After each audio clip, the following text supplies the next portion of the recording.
bienvenidos a un capítulo más de su podcast favorito, Planos Perdidos. Hoy nos encontramos nuevamente en, pues ya Casa se volvió nuestra Morelos. casa, la casa de la Morelos, la casa de Torreón, la casa de todos. Y hoy estamos de manteles largos, tenemos a un gran arquitecto Marco Moctezuma, Rodríguez Moctezuma, maestría en diseño arquitectónico. Y pues también es hoy un día especial porque tenemos especial de Día de Muertos. Y mencionar que Ustedes dirán, fue nuestro...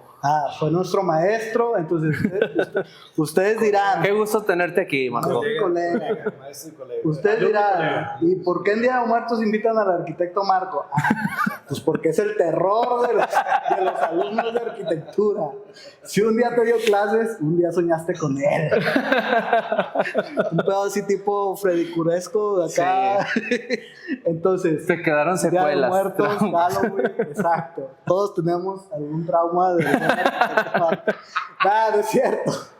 Aparte de eso, de mis arquitectos favoritos en la escuela, de los maestros favoritos. Y pues nada, muchas gracias por estar aquí. Gracias a ustedes. Bienvenido a nuestro podcast. Gracias a ustedes, Elin, Eric. Lo que demuestra que son hombres de puro corazón y no me guardan ningún rencor. No, ya se acabó todo eso. Sí, nunca hubo rencor. Bueno, no sé, Lin. No, sí hubo. De mi parte sí. Pero una vez que eres maestro entiendes por qué lo hizo. Fue por nuestro bien. Entonces no pasa nada. ¿Cómo? Se limaron todas las asperezas. Qué bueno. Entonces, pues hoy también ven muchas cositas aquí en la mesa porque hoy tenemos un patrocinador, Rafiki. Ustedes encuentran a Rafiki aquí, es el kiosquito donde pueden comprar sus bebidas aquí en Casa La Morelos. La verdad es que nosotros no tomamos, entonces a lo mejor no me van a estar de adorno aquí, o igual es la primera vez que probamos la cheve. No sé. Artesanal.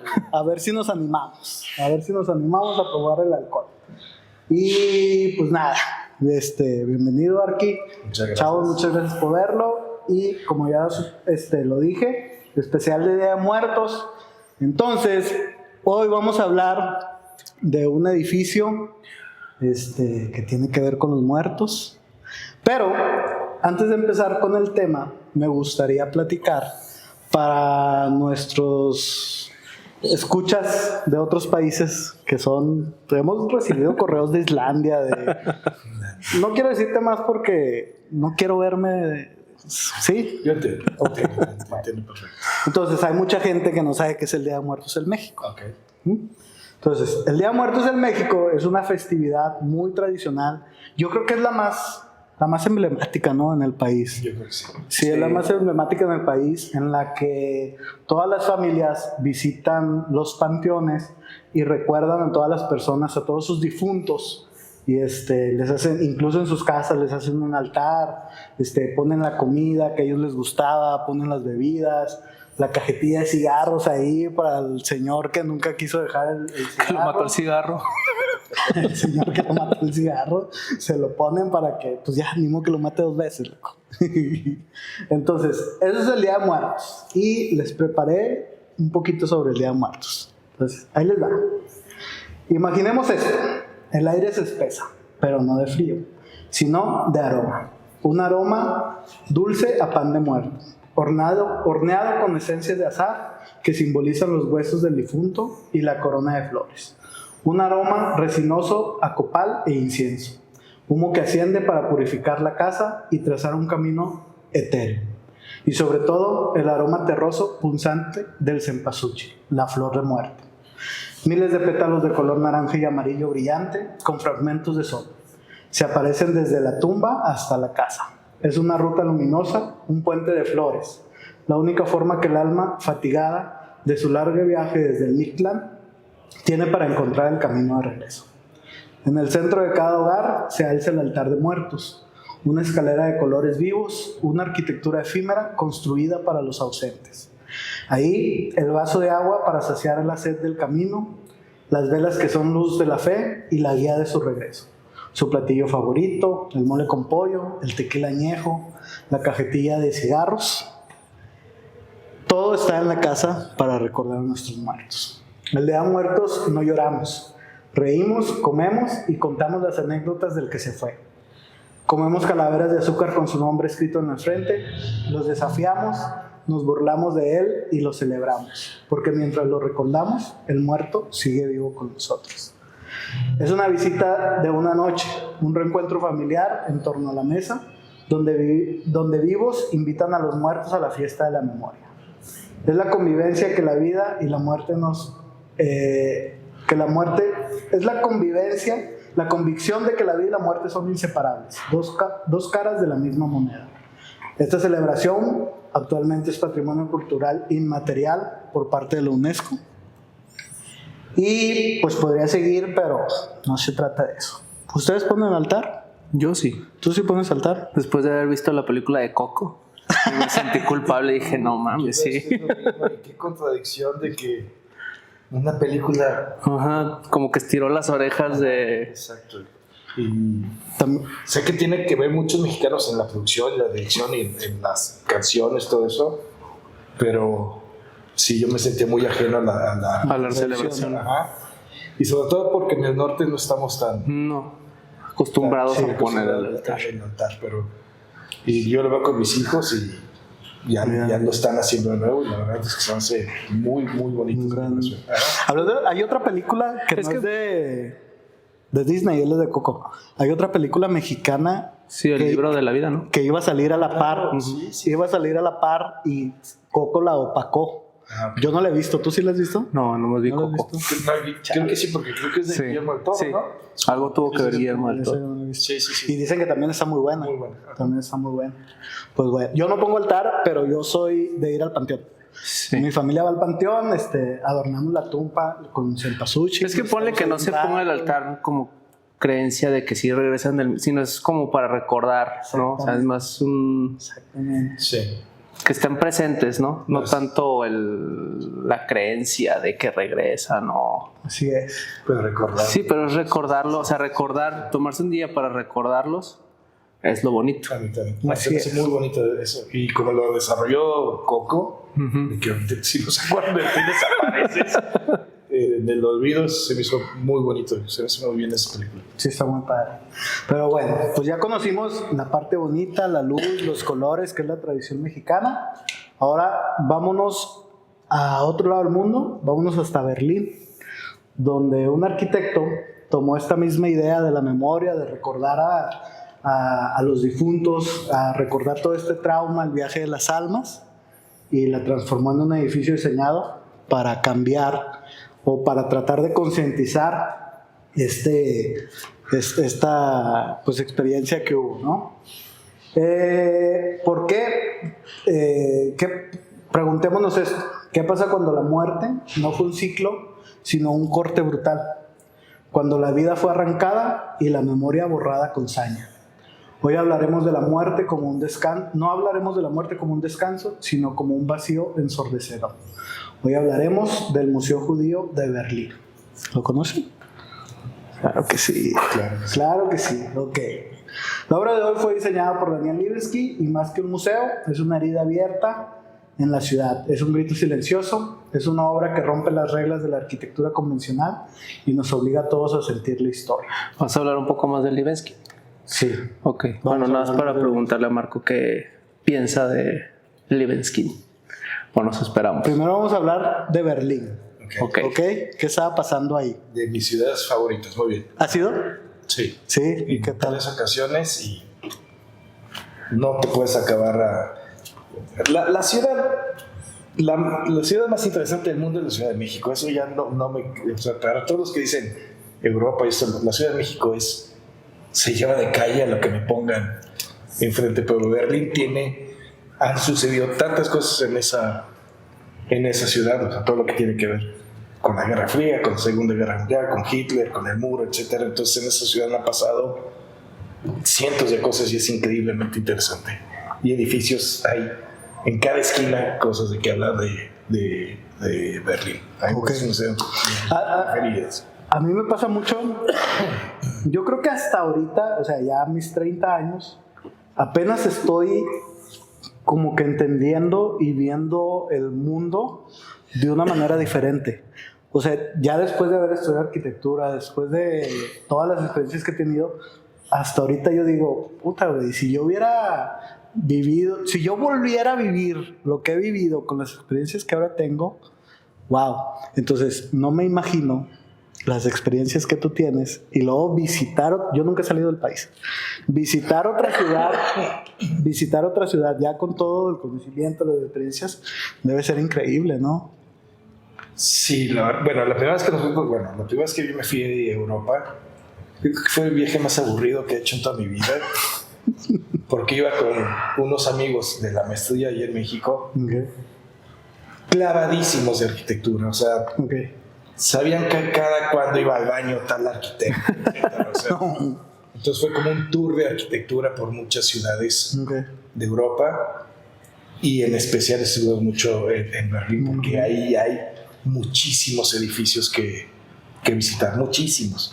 Hay un tour que se llama Walking Berlin, que te van llevando por todo lo que fue la Primera Guerra Mundial, la Segunda Guerra Mundial, el Muro de Berlín, etc. Está el Reichstag, la Puerta de Brandenburgo, el Museo Judío de Libeskind, hay un monumento El de Eisenman también, ¿no? Peter Eisenman, el Checkpoint Charlie, que es un museo que tienen que ir porque van a salir llorando. Berlín es una ciudad sumamente interesante. Ok, pues yo creo que todo eso que dices tiene que ver mucho con todo lo que pasó en Berlín. Entonces, nosotros nos vamos a transportar a Berlín de finales de los 80 y principios de los 90, ¿ok? Esta ciudad acababa de pasar por toda esta historia que ya conocemos y en 1989 cayó el muro de Berlín. ¿Puedo hacer un Sí. comentario a la Pati Chapoy? Tú me interrumpes cuando tú quieras, se me olvidó decirte. Ese día fatídico, no te creas, no, al revés, con todo fatídico, ese gran día que cae el muro de Berlín, nosotros estábamos empezando a estudiar arquitectura en lo que fue el ICITAC y ahora la Salle, todavía era ICITAC. ¿Ok? Y ese día, Lupita Jones lo ubican a Miss Universo. Miss Universo, ganó Miss Universo y todos estábamos en una fiesta de puros arquitectos y ganó Lupita Jones Miss Universo. Y a los 5 minutos llega el hermano del anfitrión de la casa y dice: están tirando el muro de Berlín. Pues estoy casi seguro que fue la misma noche. Ajá. ¿Qué pedo que lo hayas vivido? Sí. Lupita Jones y el muro de Berlín, una ganó y el otro, pues los otros también ganaron. Por los dos lados jugaron. Bueno, pues en 1989 cae el muro de Berlín y pues Berlín y Alemania entera sentían empezó a haber mucha construcción, reconstrucción y construcción, ¿sí? Entonces se empezaron a generar muchas obras, empezó a haber mucho movimiento, ¿no? Por todo eso. Y en medio de toda esta euforia constructiva existía el peligro de que la historia reciente fuera aplanada por el hormigón. Había una presión por construir el futuro y con ello olvidar o suavizar todo lo que habían pasado. Entonces, Alemania necesitaba reafirmar su capacidad y esto significaba lidiar con el debate de la memoria histórica. Antes de la Segunda Guerra Mundial, en Berlín tenía una de las comunidades judías más grandes y vibrantes de Europa. Después, pues solo quedó vacío, ya lo sabemos. Entonces, ¿cómo podía Alemania liderar el futuro europeo sin confrontar su pasado nazi? La respuesta fue un concurso para el Museo Judío. Y no solo trataba de revivir la historia judía, sino que era una pieza clave para este debate nacional sobre la culpa y el recuerdo. La gran tarea titánica era cómo representar el Holocausto. ¿Cómo lo representamos? ¿Ustedes les hubiera ocurrido algo así? ¿No? O sea, es que ya cuando lo ves dices, sí es cierto, pero antes de... Sí, es como que puta, ¿cómo le hago? Aparte también, todas las vivencias que tuvo ayudaron a... Aparte es judío, Libeskind, ¿no? Exactamente. Entonces todo eso ayudó. Y polaco. Y la primera ciudad que invadieron los nazis fue Polonia. Okay. Entonces, se lanza el concurso. Un chorro de arquitectos famosísimos le entran al concurso. Y luego, Libeskind. Libeskind era polaco-estadounidense, de origen judío, y sobreviviente del Holocausto. Para cuando se lanza el judío, él era nadie. Entonces llevaba ventaja. Él era nadie. Menos que nada. Era nadie. Menos que nada. Nadie. Nada. Entonces, hubo un chorro de propuestas de muchísimos arquitectos, pero resaltó mucho. Que también tengo entendido que Libeskind empezó tarde a construir, ¿no? A su obra Allá empezó. vamos. Okay. Allá vamos. El museo fue su primera obra construida, loco. Imagínate. A sus 43 años. Entonces, Vamos bien. hay esperanza. ¿Cómo? No me digas eso. Para nosotros todavía. Ahí vamos. Hay esperanza para nosotros. El nombre de la propuesta de Libeskind lo decía todo. Entre líneas. Él no quería construir una simple galería, sino una narración especial que obligara al visitante a leer la historia entre líneas del relato oficial, en los huecos dejados por la tragedia. Para estos tiempos, algunos monumentos habían adoptado una solemnidad abstracta. Tanto monumentos como las propuestas que se hizo para el concurso eran muy tibias, diría yo, así como no querían faltar el respeto, pero ¿De qué año y lo estamos entiendo, hablando? ¿no? ¿De qué año estamos hablando del concurso? 1989. 1989. No, ok. no, el concurso se lanzó en 1988 y en 1989 cayó el muro de Berlín. O sea, nomás no me acuerdo bien si para cuando cayó el muro de Berlín ya habían dicho el ganador, no, eso no lo vi. Pero el concurso fue antes y durante el periodo fue cuando cayó el muro de Berlín. Creo que fue del 93 que empezaron con el concurso y no terminaban de decidir creo que hasta el 97, o no me acuerdo si en el 97 se acabó de construir. En el 99 fue la inauguración, no sé cuándo se acabó de Creo construir. que del 93 al 97 estuvieron deliberando sobre quién era el ganador. Ah, ok. Entonces, pero se lanzó un año antes que el muro de Berlín. Y pues lo entiendo, ¿no? O sea, a lo mejor ellos tenían un plan y ya cuando cae el muro de Berlín, pues cambió todo, ¿no? No creo que haya... Que ya me imagino las firmas que han de haber participado en ese concurso, ¿no? Obviamente. La verdad desconozco quiénes hayan sido, pero debieron haber sido arquitectos Importantes. sumamente importantes. Lo que sí sé es que Libeskind era... Nadie. De hecho, Libeskind dice que nunca pensó estudiar arquitectura, era algo que no le llamaba la atención en absoluto. Así es. Empecemos a hablar de Libeskind. Ya empezamos con él.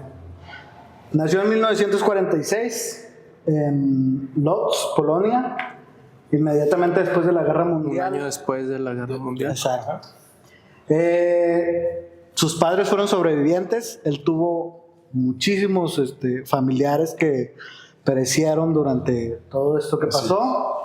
Y como estuvo en 1957, la familia de Libeskind se muda primero a Israel y luego en 1960 se mudan a Estados Unidos. Como decía el Arqui, Daniel Libeskind nunca pensó en ser arquitecto. Durante sus estudios, él empezó a estudiar música. Él era acordeonista. Entonces, ahí se dice que él aprendió a estructurar el tiempo, el ritmo y el silencio. Lo que es fundamental, ya que él mismo afirma que concibe el espacio con una sensibilidad rítmica y narrativa. Entonces, Libeskind era muy buen músico, era muy buen músico. Él dio estuvo en varios conciertos escolares en Nueva York con ahorita músicos famosísimos. Entonces, siento que quieres decir algo. No, es que Siento que tú sabes, le decía a Eric ahorita antes de que llegaras, siento que cuando estaba preparando el guión, yo sentía que estaba haciendo una tarea de historia para tu clase. Sentía la presión así de que... No voy a decir una mamada que no. Bueno, pues Libeskind, toda su vida fue músico y hasta que un día, no encontré por qué, él decidió irse por la arquitectura. Y él como arquitecto, como decíamos, no era nadie. O sea, no era un arquitecto famoso, nunca construyó, nunca diseñó. Él era un arquitecto teórico, incluso era maestro. Los patrones se repiten, viejo. Vamos bien. Vamos bien. Cuando lo empecé a leer, yo dije, llevo buen camino, nomás me falta tocar un instrumento musical. Ser judío. Pues él nunca construyó, nunca hizo nada, nada más era maestro, era un arquitecto teórico. Según esto era muy buen arquitecto teórico, era muy querido en diferentes universidades. Creo que Peter Eisenman le dio clases. Sí, él estudió en la Cooper Union o algo así. En la Cooper Union sí, ¿no? de Nueva York. Y creo que Peter Eisenman le dio clases. Que pues realmente todos los postestructuralistas pues primero fueron muy teóricos y muy académicos antes de que despuntaran en ese sentido. Y yo creo que eso que estás diciendo es básico para entender lo que está sucediendo hoy en día en la arquitectura. Toda esa justificación para ese razonamiento para desarrollar un proyecto que es sumamente complejo. Ok, para allá vamos ahora. El arquitecto Libeskind nunca había construido nada. En 1989, 1988 gana el concurso. Él tenía 43 años y fue su primera obra construida, ya lo mencionamos. La obra se inauguró en 1999 y se convirtió a partir de eso en uno de los mayores exponentes de la arquitectura, se me fue la palabra, de constructivista. Entonces, aquí voy a lo que estaban hablando ahorita. Así como él, hay más arquitectos de constructivistas. ¿Y qué patrón se repite? Que ellos no nada más eran arquitectos, sino eran algo más. Qué bien que tocas ese tema. Yo siempre he dicho, por ejemplo, Darín Libeskind se dedicaba a la música y es arquitecto. Yo no sé si sea algo positivo o negativo en cuanto a la educación en México y en general en América Latina, es tener esas dos profesiones o esos dos conocimientos que hacen que se complementen unos con otros en cuanto al desarrollo de un proyecto. Zaha Hadid como matemática, como pintora, como arquitecta, Daniel Libeskind como músico y Ren Koolhaas es periodista, ¿no? Es periodista y después es arquitecto. O sea, ese complemento que es lo que le llaman, creo que en Estados Unidos, el major y el minor, creo que funciona muy bien porque te da el conocimiento de ciertas cosas, la madurez para conocer otros temas independientemente de la arquitectura y cómo los van compaginando. Greg Lino, no sé si es Greg Lino, Harry Rashid, creo que es psicólogo y después es arquitecto. O sea, grandes arquitectos no solamente tienen una sola profesión. Lo que habla, y eso es algo que siempre le digo a mis alumnos, para tú poder hacer las cosas que ellos se pueden hacer, debes de tener el conocimiento. Porque eso que nos venden como libertad es totalmente una falacia. La libertad es conocer tus límites para que tú puedas resolver un problema de una manera consciente, inteligentemente. No, si no estás flotando. Es que realmente la creatividad es cómo resuelves el problema, no la creatividad es cómo haces. Es que te va. Claro. Si nosotros nos vamos a la definición de creatividad, no es hacer algo que nunca ha existido. Es tomar lo que ya está y en base a tus vivencias, a tu experiencia, cambiarlo y hacer algo más. Entonces, es lo que pasaba con los deconstructivistas. Ellos ya se sabían todas las reglas de la arquitectura. Modernismo, Exacto. postmodernismo. Exacto. O sea, personas con tremenda cultura, vamos. Exacto. Ellos ya se sabían cómo se debía hacer. Entonces, aparte de eso, ellos tenían otras vivencias que metieron a la arquitectura y que lograban hacer eso. Entonces, yo creo que no es tanto tratar de hacer lo que los arquitectos hacen, sino aprende primero bien lo que es la arquitectura, lo básico, así, no te quieras ir a lo extremo, no quieras buscar lo extravagante, aprende lo básico y vive. Vivir te va a dar a lo básico, meterle tu vivencia. Obviamente, pues si tienes una vida aburrida, una vida en la que no investigas, en la que no lees, en la que no ves, pues poco vas a poder aportar a lo ya escrito. Pero si empiezas a conocer esto y aquello, vas a encontrar una línea que a ti te va a gustar, que a ti te va a apasionar. Porque es como siempre digo, de que, qué problema quieres tener al momento de hacer un proyecto, de que lees tanto y sabes tanto, que aquí tienes un montón de ideas que no sabes qué bajar, o el otro problema es que no tienes nada acá arriba y que no sabes qué bajar. O sea, ¿cuál problema quieres tener? Ajá, sí, y encuentra tu línea. Ajá. Encuentra lo que a ti te gusta, lo que te apasiona y mételo a lo básico, a lo que ya está hecho. De ahí surge la creatividad, de modificar lo que ya está hecho. Yo ya no tengo nada que hacer aquí. Muchachos, pero todo esto nos lo enseñó. Voy a decir 3 cosas. ¿Sí? Uno es, lo voy a poner así un ejemplo. Hay un documental acerca de la arquitectura y hay una mujer futbolista que habla de que dentro de una cancha existen 11 y 11 personas.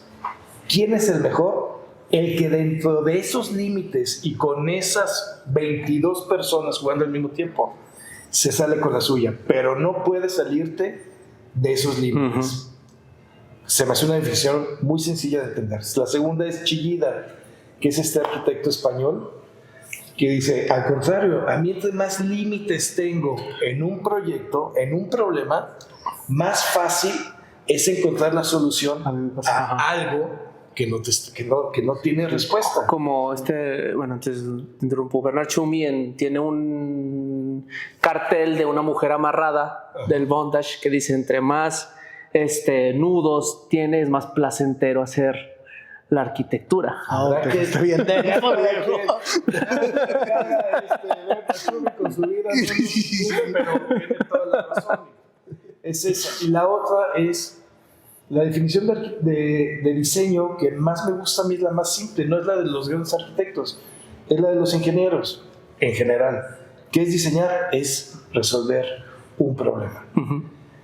¿Qué es lo que te están dando un problema? Resuélvelo con las reglas que ya conoces, que es lo que estás diciendo. Exacto. Conoce lo más básico para que puedas rompes. Y ya por último, que lo dijiste perfectamente, el primer libro de 10x10 de arquitectura, en la primera crítica, que es más interesante leer las últimas críticas que todo el libro, no recuerdo quién hizo esa crítica, pero dice, todo lo original, todo lo nuevo es bienvenido, pero siempre hay que recordar que la arquitectura es modificar el conocimiento de otras personas que están cargando apuestas y tú vas a dar otra respuesta. Eso se me hace genial. Así es. Muy bien. Yo quiero hacer un paréntesis aquí para el arquitecto favorito de Eric es Bernard Tschumi. Teóricamente. Bernard Tschumi, más bien.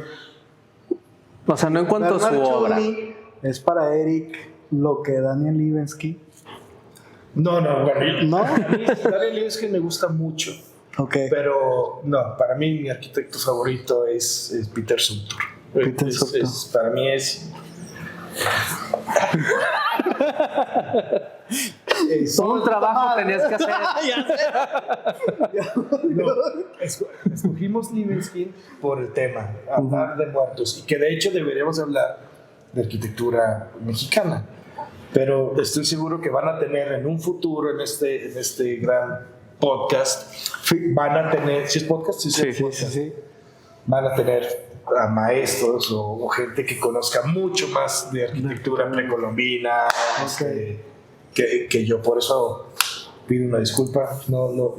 La Calzada de los Muertos en Teotihuacán, todo ese tipo de cosas que yo no manejo muy bien. Será para la siguiente entrega. ¿Para el próximo año? Escogí Daniel Libeskind porque ese edificio, la verdad es que creo que grita acerca de la muerte, la tragedia, etc. Bueno, casualmente vamos a empezar a hablar del edificio. Y yo primero escribí, el edificio grita fuerte desde su ubicación. Qué raro. El edificio grita fuerte desde su ubicación. Se construyó en Kreuzberg, cerca de donde estuvo el muro de Berlín, y el famoso Checkpoint Charlie, que era el único punto en el que había cruce entre cada lado del muro de Berlín. De hecho, ahí hubo peleas históricas que pueden investigar sobre eso. Perdón, ahí. El Checkpoint Charlie es Checkpoint Alpha, Okay. Checkpoint Bravo y Checkpoint Charlie, el ABC. Recuerde que cuando Berlín, en realidad quien toma a Berlín son los rusos, no los gringos Como se sabe en la historia. como nos han hecho pensar. Los rusos son los que verdaderamente encapsulan a Hitler y encapsulan todo lo que quedaba del ejército alemán. Esa es una. Checkpoint Alpha, no sé quién estaba a cargo, porque ya al final ya le echaron un montón todos, y estaba Francia, Inglaterra, Estados Unidos y no recuerdo quién más. Okay. Y el Checkpoint Charlie es con C. Checkpoint Charlie es el que le tocaba a Estados Unidos. Pero eso ya tiene que ver, el Checkpoint Charlie tiene que ver ya más después de la toma de Berlín. Acuérdense que el lado de Berlín, si lo dividimos en dos, donde quedó Rusia y el lado occidental y el lado oriental tuvieron que hacer un puente aéreo para llegar con el lado el lado ruso. Okay. Y el Checkpoint Charlie ya más bien es cuando empieza la Guerra Fría, hay 3 intentos de muros. Primero eran unas rejas, unos alambres de púas, después unas mallas, lo que sea, hasta ya después que se hizo y el Checkpoint Charlie era el paso ya ahora sí de Berlín oriental y Berlín occidental. Y el Museo Judío queda del lado oriental, del lado ruso. Ah, ok. Que me estás diciendo. Así es. Wow, yo todo eso no lo sabía. No todo te lo da internet, chavos. Tenemos más conocimiento aquí. Bueno, pues el edificio se construyó ahí. Desde ahí es un mensaje enorme, ¿no? Entonces, cuando estaba haciendo esto me di cuenta que el museo, hay tantas cosas para hablar de él, ni siquiera sabía por dónde empezar. Decidí empezar por afuera, por la figura de afuera, ¿no? El edificio es de zinc y titanio, material que envejece con el tiempo. Entonces aquí también te toma un sentido nostálgico de cómo va a ir cambiando el edificio a través del tiempo. La forma exterior es muy impactante. Liebknecht tomó el plano de la ciudad de Berlín, trazó una línea quebrada, un zigzag violento e irregular, conectando los puntos donde vivieron figuras y familias judías antes de ser expulsadas o aniquiladas. El resultado de esto es una operación geométrica, es la descomposición de la estrella de David, que era la estrella característica de los judíos. Era una forma rota y angulosa, como si el tramo hubiera estallado, como si la estrella se hubiera hecho pedazos. Esta geometría no es estética, es un testimonio de todo lo que pasó. Luego, hablando también por fuera, están las ventanas. Él hizo ventanas estrechas, dispuestas al azar a lo largo de la fachada. Y él decía, la idea era que fueran como cicatrices de todo lo que pasó.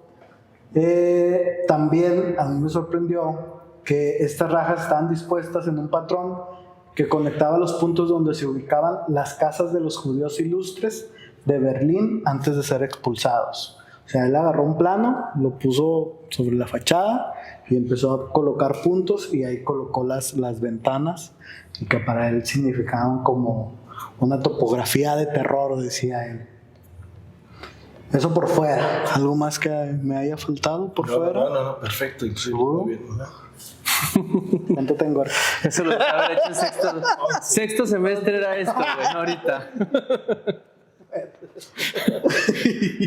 Me sentí orgulloso, ¿eh? 9 años tarde, Liz. 9 Ya años sé, tarde. loco. Ya perdí la beca, ya pasó todo. Ya sé. Bueno, vámonos al interior ahora. El museo empieza en el subsuelo. O sea, había un museo ya ahí. No sé si tenga el mismo nombre. Eso no me acuerdo. No sé. Sí, no sé si todo el conjunto se llama igual o... No los... Fíjate que bueno, Sí, no sé. andas divulgando. No, hombre. Es un edificio gubernamental, creo que barroco o neoclásico, no sé. Barroco. Eso sí lo vi. Y Barroco. tienes que entrar a ese edificio Para poder ingresar al otro. para poder ingresar al otro, que eso, o sea, ya de entrada se me hace una idea espectacular, ¿no? Y como dice Lynn, todo sucede en el subsuelo. Así es. Tú entras al edificio y luego... Pues tú ya fuiste al museo, ¿verdad? Sí. Yo lo conocí en internet. Tú entras al edificio, sales del edificio y hay una entrada subterránea. ¿Ok? El trazado general del edificio está profundamente arraigado en la formación musical de Libeskind. Él concibió el museo como una partitura de emociones, inspirándose específicamente en la obra de Moisés y Aarón, de Arnold Schoenberg, una obra que por razones conceptuales nunca fue terminada. De manera similar, Libeskind dejó el edificio intencionalmente incompleto o fracturado. La geometría quebrada en zigzag y las líneas abruptas de los corredores son una transcripción visual del ritmo y la disonancia de la ópera. Pero más importante aún, los vacíos que atraviesan la estructura, esos espacios oscuros y despojados, son el equivalente arquitectónico al silencio en la partitura inacabada de Stromberg. La idea de Libeskind al tomar esta partitura fue que los silencios en la música eran los vacíos en la arquitectura, y esto lo repitió durante todo el edificio. Entonces, la experiencia del museo se articula mediante 3 corredores subterráneos interceptados. Hay 3 ejes principales en el edificio. Muy bien. ¿Los quieres mencionar? Aquí lo que es... Voy a extenderme un poquito. Primero que todo, a mí el deconstructivismo es un tema que cada vez que lo trato más de entender, cada vez es más extraño para mí. Es el libro ahora del deconstructivismo. Y yo tenía uno que se lo presté a algún alumno y nunca me lo regresó, que fue la primera reunión que organizó Philip Johnson, que como todos sabemos dio el nombre en el MoMA. Sí, pero prostituyó el movimiento, ¿no? De alguna manera. Empieza Philip Johnson con International Style, se vuelve a meter en el postmodernismo, y Philip Johnson, de las últimas cosas que hizo, que fue a finales de los años 80, junta... 88. Creo que sí, 88 fue la del MoMA. En el MoMA, agarra a Peter Eisenman, a Morphosis, a Daniel Libeskind, a Bernard Tschumi, a Zaha Hadid, A Kup. a Kup Himmenblau, que se acaba de morir. Wolf Duplix vive porque se separaron. El socio. Y el socio Helmut Suchinski creo que acaba de morir. Y Jan Nouvel, que Philip Johnson dice en el prólogo, creo que de ese libro, que dice: Jan Nouvel no tiene nada que estar haciendo aquí con los deconstructivistas. Que Philip Johnson se fue más por el lado de eso no se ve de constructivista. Exacto. Chingar a tu madre. Pero sí lo metió. ¿Quién más me está faltando? No, pues eran 8 nada más, creo, los... Don Main, que es Morphosis. Uno Frank Gehry. de mis preferidos, Lee Woods, que también que ya murió. Bueno, entonces, número 1 para las personas, o sea, lo que tenemos hoy en día de arquitectura es gracias a todas las puertas que abrió el deconstructivismo. Que antes de llamarle deconstructivismo, creo que le decían freestyle. Postestructuralismo. Bueno, el autor le llama que debe haber sido postestructuralismo porque Derrida y eso eran postestructuralistas del lenguaje. Entonces, que fue de donde se tomó y que en realidad debieron de haber sido postestructuralistas. Para lo que está hablando Eric, Jacques Derrida fue un filósofo francés que fue el que inventó ese término que en pocas palabras estaba en contra de la metafísica, porque la metafísica lo que busca, sin saber de filosofía, lo que busca la metafísica es una verdad absoluta.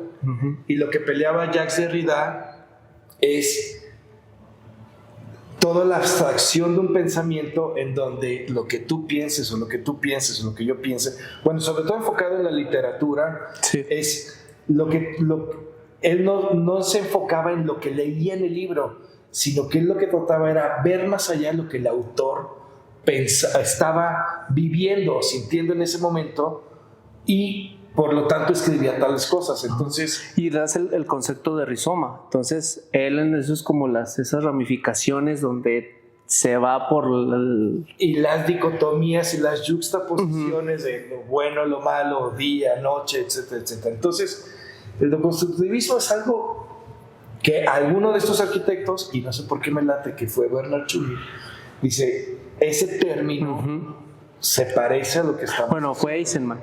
Peter Eisenman fue el que convenció a Philip Johnson de que le nombrara deconstructivismo a la exposición. Todos los días se aprende. Porque todos los demás realmente estaban como que no se ponían de acuerdo, pero también no estaban de acuerdo en que fueran deconstructivistas. Okay. Pero fue Eisenman el que presionó a Philip Y Johnson. hoy en día todos niegan que sean deconstructivistas. Porque también todos dicen que el deconstructivismo no es ni estilo, ni movimiento. Ni formas. Ni nada. Exacto.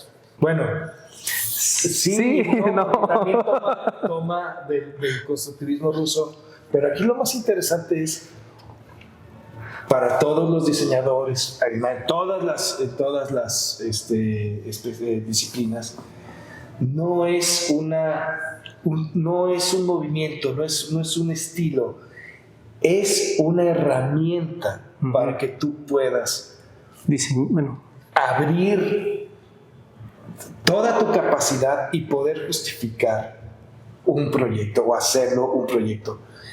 Por eso, por culpa de estos señores, la arquitectura no se ve, se tiene que leer para entender qué es lo que se está... Sí, hay un punto de quiebre en 1983, que fue cuando el concurso de la Villette, el concurso que ganó Zaha, el de Austria de Kub Himmelblau, o sea, fue ese año donde hubo un antes y un después en la arquitectura, o sea, donde cambió todo fue en el 83, porque antes de eso veníamos del posmodernismo, que está también al mismo tiempo, y el posmodernismo perdón que te interrumpa, es algo fue tan fácil de digerir, y esto es increíblemente radical, y a la gente no le gusta, es difícil de aceptar, es difícil de digerir, y es totalmente contradictorio lo que es el posmodernismo. Pero que si te pones a ver, o sea, a analizar, realmente un postestructuralista, un deconstructivista, tiene más razonamiento en sus proyectos, aunque lo lleven a otras cuestiones, que un posmoderno o incluso un moderno. De lejos. Pero muchas veces es que estos, o sea, la base con la que siempre es que estos sí respetan el contexto, y el deconstructivista rompió con el contexto. Es todo lo contrario. Si no entiendes qué es lo que estaba haciendo, es eso. Y se me fue. Ahorita lo que estabas diciendo es, no está hecho para agradar, es toda una obra increíblemente subjetiva que tienes que entender. Y ahí está lo que también siempre insisto, o sea, para que tú puedas romper con algo, debes de conocer con qué es lo que estás rompiendo. Y tanto los posmodernos como los deconstructivistas conocen a la perfección a los dioses de la arquitectura, Le Corbusier, Van der Rohe, Gropius, todo eso, y los conocen también que se pueden dar el lujo de relegar, cambiarlo, modificarlo, y aparte nunca hablan pestes no, o sea, lo respetan, pero dicen, no, tiene que ir por acá, por otro lado, ¿no? Muy bien. Continúa, Eli. Yo voy a hacer un paréntesis, porque cuando estábamos en la universidad, que Marco nos daba clase, nosotros en el salón se creó un mame de que Marco era el papá perdido de él. Entonces, Ya habíamos convivido con Marco como maestros y cuando nos juntamos con los de la universidad, yo les decía, es que tienen que verlos hablar juntos. Son papá y hijo, güey. Y ahorita yo desaparecí. Corta la toma, sí, me quitas a mí, güey, todo lo que estaba haciendo y fueron 15 minutos de pipa. Le voy a ir haciendo suma así gradualmente. Sí, yo por eso, mira, momento padre e hijo, disfrútenlo, nunca se ven conocido, háganse una prueba de ADN. Pero se nota la química, el chipeo, se nota. Fíjale, épico. Este clip va a ir para nuestro grupo de WhatsApp de la universidad. Pero bueno, ¿de qué estamos hablando? Perdón. Vamos. Estabas hablando de esos 3 ejes que hace Libeskind. Nada más quiero hacer otro énfasis. Como dice Lynn, no todo está perdido. Los que tenemos 40, los que tienen 40, los que tenemos 50. No quería estudiar, o sea, él no le interesaba estudiar. Él no era un teórico 100%.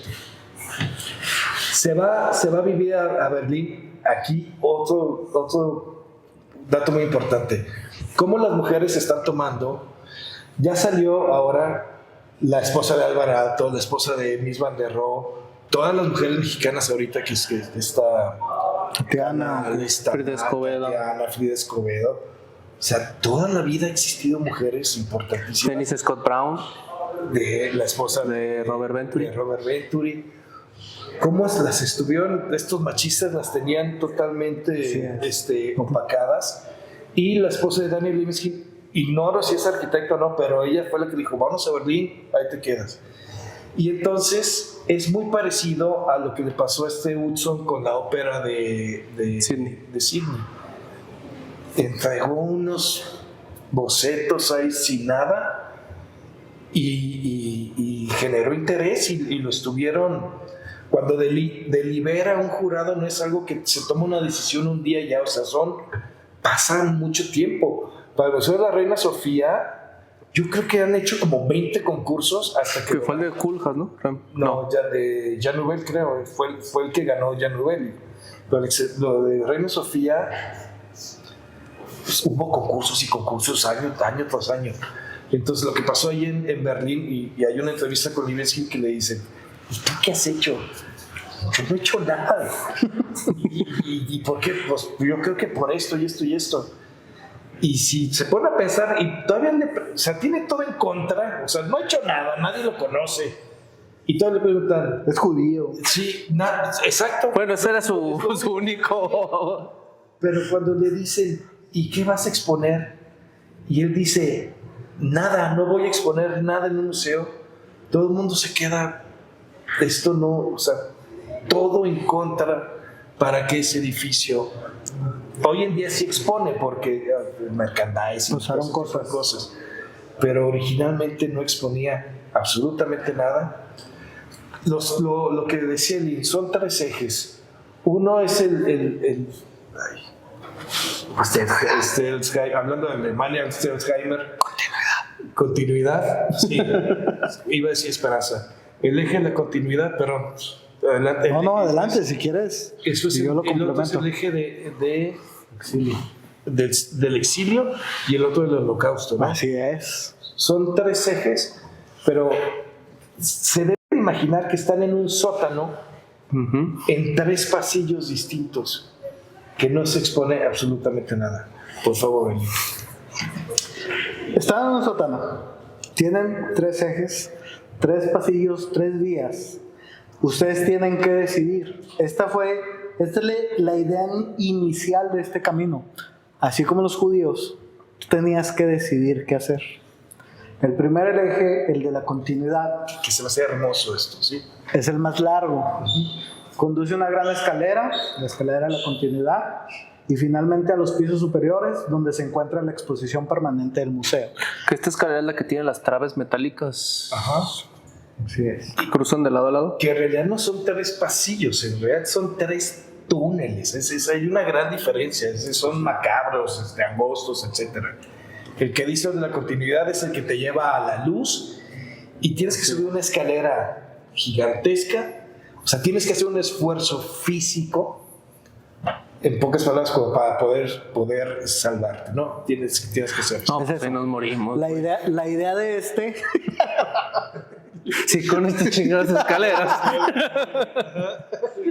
Cuídame. La idea de ese es eso. O sea, representa a todos los judíos que pudieron salvarse y llegar a la luz, o sea, llegar a sobrevivir, ¿sí? Al final de este pasillo está toda la historia de lo que pasó con toda la historia. Luego viene el eje del exilio. Este corredor se dirige hacia el exterior y conduce al jardín del exilio y la emigración. Es un jardín de una cuadrícula de 49 pilares, 7x7, y el suelo está intencionalmente en pendiente. ¿Se fue el de Eisam o no? No sé si Peter se mantiene. No. ¿Qué hizo el de Peter Eisenman? Es el que está al lado de la puerta de Brandenburgo, que son todos los pilares de concreto. No, es otro. No, este O sea, este no no lo es. No, Ese es el jardín. Ese es ese. Que es una plataforma totalmente plana. Con unos pilares. Sí. Y lo que hace Daniel Libeskind es Le torcer. pone pendiente. Así es. Y entonces tú vas caminando entre esos árboles, entre esas jardineras, Así es. de una manera sumamente irregular, vertiginosa. La idea de todo esto era que ellos sintieran como que el exilio cuando tuvieron que emigrar. Entonces, tú caminar por ahí te sientes como desorientado, como que no sabes para dónde ir, no sabes dónde estar. Entonces, este eje te lleva a esa otra parte, a todos los que tuvieron que emigrar. Que aparte de ese jardín no puedes salir. Lo recorres y tienes que regresar otra vez por el mismo túnel. Pues, usted ya fue. Tú ya fuiste. Perdón. Me dijo que no le hablaba de usted antes de empezar. Bueno, pues ese es el jardín. Ya vimos los que sobrevivieron, ya vimos los que emigraron, y el tercer eje es el eje del holocausto. Este es el camino más corto y el más oscuro, y también pues el más perturbador. Que es donde llegan a las caras esas de Metálicas. Metálicas. Ajá. No, sí, Sí. ok. Pero, o sea, es que antes de llegar más bien, es que esas de las caras y después, mi Eric. Lo que Bueno, ahí te va. Este recorrido te lleva a un silo de concreto crudo de 24 metros de altura. O sea, tú entras, hay paredes nada más, de una iluminación estrecha hasta el final, y pues es como las chimeneas estas de las que todos sabemos. Y al final ese silo está cubierto por las placas de zinc, o sea, está oculto, o si está fuera de... no ahí está te va. dentro. Así, es que lo dejé para después por... Adelante. Y como le dijo Elina, es una estrella de David que también yo no estoy tan seguro que haya sido. O sea, la verdad es que yo nunca he escuchado que en realidad te construyó la estrella de David. Yo digo que eso lo sacó al último. Yo también Lo sacaron creo- al Yo último. también creo Sí. que es algo. Tratando de dar una explicación, ¿no? Ajá. Si no él, los demás. O sea, construyó la estrella de David. Yo digo que eso salió al último, así, después. Perdón. Sí, o sea, yo no he escuchado de él, o sea, de alguna entrevista que fue una estrella de David. Lo que sí es que estamos hablando es muy fácil, lo googlean y va a aparecer, y todo lo que estamos hablando les va a aparecer en 2 patadas. Es como una forma de rayo. Ese rayo se parte porque guarda un árbol, respeta un árbol, y ese rayo tiene una línea recta que coinciden todos en la azotea. Okay. Y en donde intercede Ya está. esa línea recta, en cada uno de los quiebres, ese es un vacío, que son los vacíos que está hablando Así es. Elin, que son esas torres de concreto, que no hay nada. Si recuerdan, Elin estaba hablando de los silencios en la música. Estos son los vacíos. 5 vacíos. Es correcto. Así es. Bueno, 1, 2, 3, 4, 5.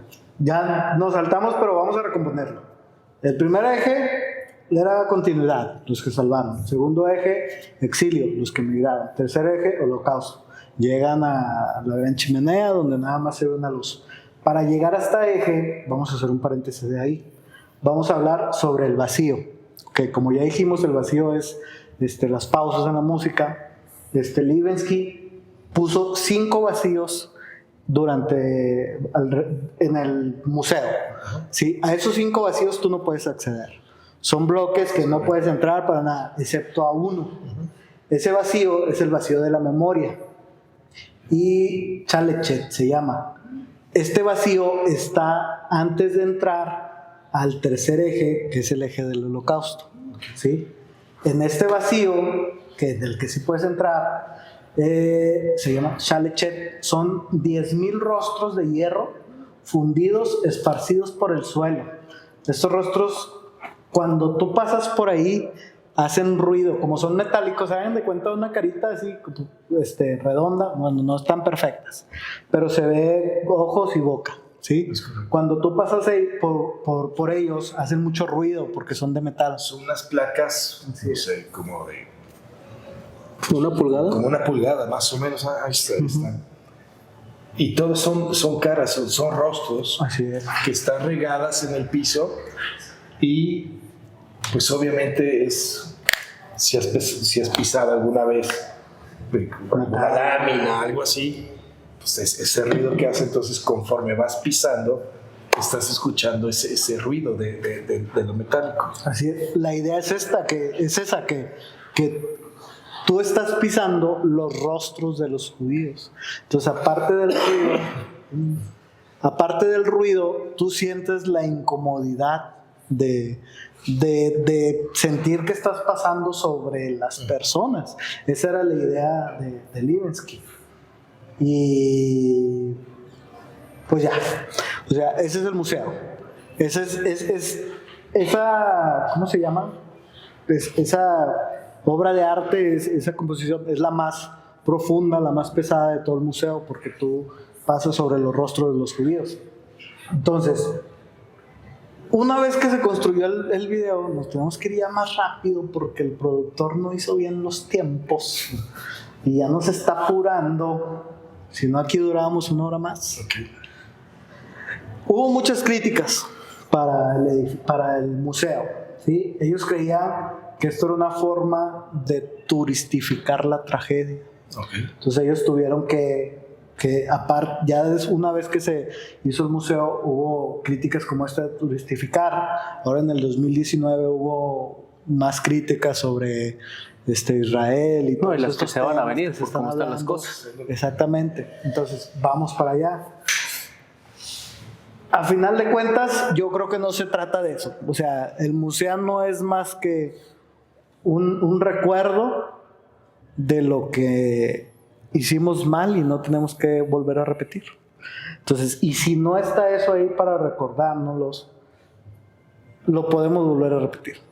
Libeskind vio el museo, él lo hizo para que la comunidad no simplemente leyera sobre lo que había pasado en la historia, sino para que viviera todo lo que había pasado, para que realmente se sintiera todo esto que había pasado anteriormente. En pocas palabras, bueno,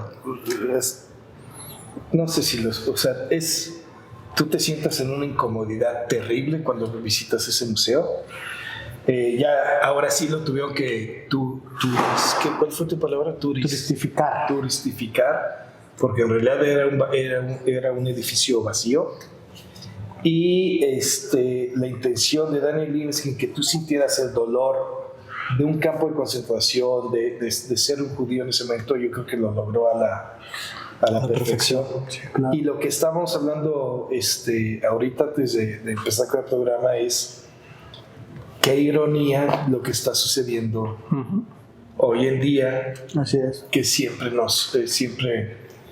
hemos visto al pueblo judío. No quiero entrar en ninguna controversia, pero lo que dijimos ahorita de que, bueno, pues ojalá y alguien en un futuro tenga la manera de describir arquitectónicamente lo que está pasando hoy en día con Palestina. Es algo para mí sumamente difícil de entender lo que está sucediendo hoy.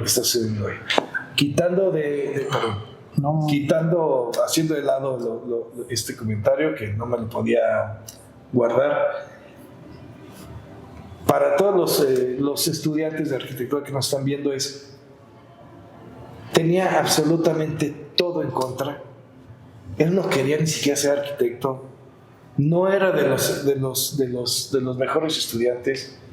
Llega a un concurso en donde no tenía ninguna oportunidad, sin embargo logra un edificio espectacular que grita dolor, increíblemente emblemático, simbólico, y gracias a ese edificio ya hizo otro museo judío en Dinamarca y no sé en dónde más hay. Museo de la Guerra en Manchester, ampliación del Museo de Denver y lo más significativo, el World Trade Center, el memorial de las Torres Gemelas. Que de hecho te lo había planteado, que también lo tomara, que lo hiciéramos, que la verdad es que se me hace un edificio. Y fíjate, ahorita que estás hablando de eso del memorial, el pozo de agua en las Torres Gemelas, hablando de Berlín, de las obras artísticas más impresionantes que me ha tocado, perdón, no sé si está enfrente de la Biblioteca de Berlín o enfrente de la Universidad de Berlín. Estás en una plaza, en una explanada, y hay un piso de cristal, no sé, no recuerdo bien, de 4 por 4 metros, y abajo te asomas. Es que Berlín es la ciudad, Okay. Te asomas y ves una estantería vacía y solamente un libro. Okay. Y es el memorial de la quema de libros que hicieron los nazis. Okay.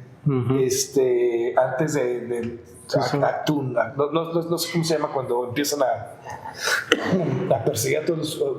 Hay una noche en Berlín en donde queman negocios de judíos, etcétera, etcétera. Y entonces en ese memorial dicen, ¿quién quema? ¿Cuál es la frase? ¿Quién quema un libro? O quien... Hay una... No, eso sí no me lo sé. ¿Tú te lo sabes tú, Villa? ¿Quién quema un libro? ¿Quién quema un libro? Lo mismo que está diciendo, repite su historia o ese tipo de cosas. Quien no aprende de su historia está condenado a repetirlo. Algo así, pero que fue esa noche de que quemaron todos los nazis los libros. Y eso es... Y te asomas y ves toda la estantería y un solo libro. Y se hace Que entre las teorías conspirativas, que muchos de los libros que quemaron eran libros de... ¿Cómo llamarle, Villa, las teorías de género? O sea, cuando ya de transgéneros, de todo eso. O sea, que mucho era de esa ideología. Ok, no sabía. ¿Ideología woke? Bueno, no, o sea, pues en ese tiempo, ¿verdad? O sea, como que eran... Los judíos ya empezaban a meter ese tipo de... Ok, lo ignoraba. Digo, eso es una teoría así como conspirativa, ¿verdad? No, sí, es verdad.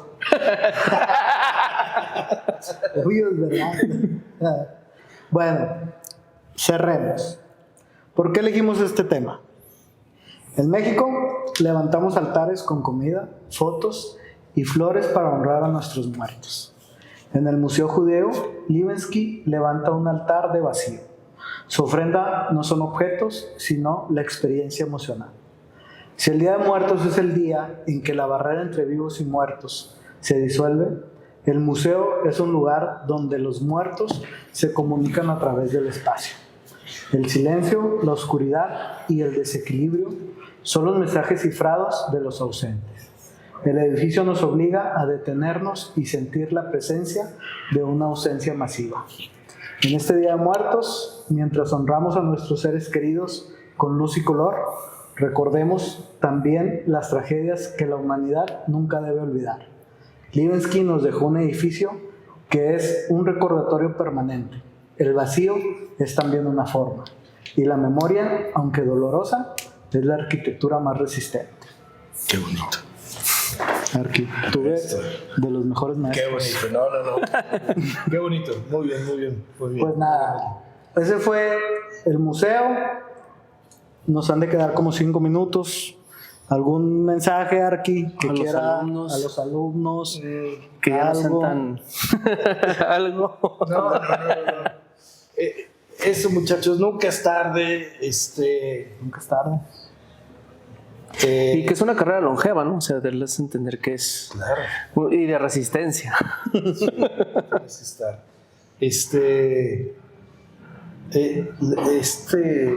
Yo he ido a conferencias de muchos arquitectos, inclusive fui a Zaha Hadid, o sea, conozco muchísimos, y hay un arquitecto que es de Monterrey, Lenoir, ¿se llama? Sí, Alexandre Lenoir. Alexandre Lenoir. Y esto es para los chavos. A nosotros, o sea, si te mueve el dinero, si te mueve, no estás en la carrera. No es la arquitectura. No estás en la carrera correcta. Si se pasa el dinero, ¿eh? Hay gente que sí lo sabe hacer. Ya después eso, en otro programa podemos hablar. Digo, en otra carrera. Si algún día eso me vuelven a invitar. Está abierto tu podcast. Cuantas veces quieras venir. Una conferencia que yo fui con él, yo creo que ha sido de las que más me ha gustado, que aparte es un gran arquitecto.